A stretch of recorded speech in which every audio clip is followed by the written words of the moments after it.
அண்மை செய்தியை பார்த்துக் கொண்டிருக்கிறோம். தமிழ்நாட்டின் வடகடலோர மாவட்டங்களில் நாளை முதல் வருகிற 26ஆம் தேதி வரை மிதமான மழை தொடர வாய்ப்பிருப்பதாக வானிலை ஆய்வு மையம் தெரிவித்திருக்கிறது. இதுகுறித்து கூடுதல் விவரங்களோடு இணைகிறார் எமது செய்தியாளர் மாணிக்கம். வணக்கம் மாணிக்கம், உங்களிடம் இருக்கும் தகவல்களை பகிர்ந்து கொள்ளுங்கள். நேற்று முன்தினம் மத்திய மேற்கு வங்கக்கடல் பகுதியில் நிலவி வந்த ஆழ்ந்த காற்றழுத்த தாழ்வு மண்டலம் வலுவிழந்து ஆழ்ந்த காற்றழுத்த தாழ்வு பகுதியாக நிலை கொண்டிருக்கிறது. இது தொடர்ந்து அடுத்த வரக்கூடிய 24 மணி நேரத்துல தெற்கு பக்கம் நகர்வதற்கான வாய்ப்பு இருப்பதாக வானிலை ஆய்வு மையத்துடைய அறிவிப்புல சொல்லப்பட்டிருக்கு. குறிப்பா தமிழ்நாட்டினுடைய வட கடலோர மாவட்டங்கள் மற்றும் அதனை ஒட்டியிருக்கக்கூடிய தெற்கு ஆந்திராவுடைய கடலோர மாவட்டங்களுக்கு அருகே இருக்கக்கூடிய அந்த கடலோர பகுதிகளை அது நெருங்கக்கூடிய வாய்ப்பு இருப்பதாக சொல்லப்பட்டிருக்கு. இதன் காரணமா தமிழ்நாட்டினுடைய வட கடலோர மாவட்டங்கள்ல பெரும்பாலான இடங்கள்ல நாளை முதல் வரக்கூடிய 26ஆம் தேதி வரை வானம் மேகமூட்டத்துடன் இருப்பதற்கான வாய்ப்பும், அதே நேரத்துல பரவலாக மிதமான அளவுல மழை பெய்யக்கூடிய வாய்ப்பும் இருப்பதாக சொல்லப்பட்டிருக்கு.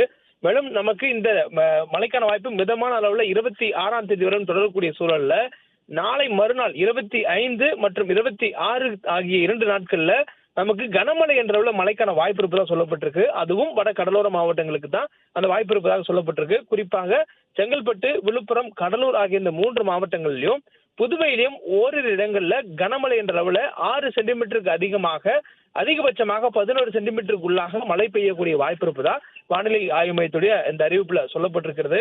மேலும் இது கரையை நெருங்கி வந்ததுக்கு பிறகாக அதனுடைய சுழற்சி, சொல்லக்கூடிய வேகம், அதே போன்று அது நகரக்கூடிய திசைக்கு ஏற்ப மழையினுடைய தீவிரத்தன்மை அதிகரிப்பதற்கும் குறைவதற்குமான வாய்ப்புகள் இருப்பதனால தொடர்ந்து அதை கண்காணித்து வருவதாகவும் வானிலை ஆய்வு குறிப்பிட்டிருக்காங்க. முன்னதாக இது வடக்கு நோக்கி நகர்ந்திருந்த நிலையில தமிழ்நாட்டிற்கான மழைக்கான வாய்ப்பு நீங்கியது. இதன் காரணமாகவே கடந்த 2 தினங்களாக சென்னையில் வெயிலினுடைய தாக்கத்தை பார்க்க முடிகிறது. இந்த நிலையில நாளை முதல் மீண்டும் தமிழகத்துல வடகடலோர மாவட்டங்களில் வானம் மேகமூட்டத்துடன் இருப்பதற்கான வாய்ப்பும், வடகிழக்கு பருவமழை ஆங்காங்கே சில மாவட்டங்கள்ல குறிப்பாக உள் மாவட்டங்கள்ல இருப்பதற்கான வாய்ப்பும் இருப்பதாக வானிலை ஆய்வு தெரிவித்திருக்கிறாங்க. வடகடலோர மாவட்டங்கள்ல மட்டும் 25, 26 ஆகிய தேதிகள்ல கனமழைக்கான வாய்ப்பு இருப்பதாக சொல்லப்பட்டிருக்கிறது.